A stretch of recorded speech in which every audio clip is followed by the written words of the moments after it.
សម្ដេចតែចូលយុទ្ធសាស្ត្របរិបូរណ៍ទីវិតអមរដ្ឋ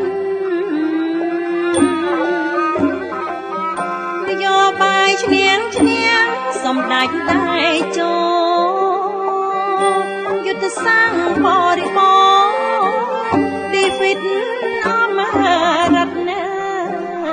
សន្តិភាពត្រកាលវិសាលវិសិទ្ធសត្រូវឆ្ងាយចិត្តរួបផ្សើផ្សាសមិទ្ធផលប្រងព្រាតលូតលាស់ចម្រើនសេដ្ឋកិច្ចជាតិកាន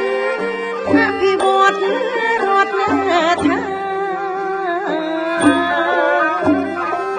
សមិទ្ធផលប្រងព្រាតលូតលាស់ចម្រើនសេដ្ឋកិច្ចជាតិកានអភិវឌ្ឍរដ្ឋថា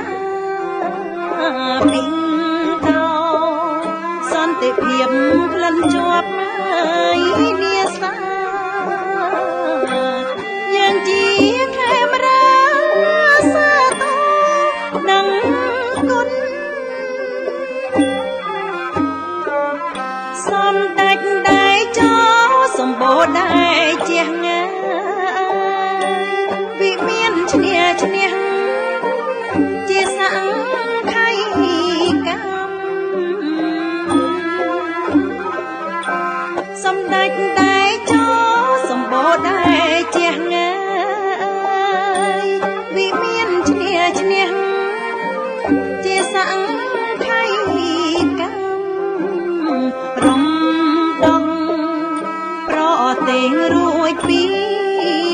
ខ្ទេចខ្ទាំអ្នកស្ដារសង្គមសង្ឃាសង្គ្រោះមហាតិគុណធ្ងន់ឡើងធរណីកម្មការិនីបានប្រាក់ខែខ្ពស់មហាតិគុណធ្ងន់ឡើងធរណីកម្មការិនីបានប្រាក់ខែខ្ពស់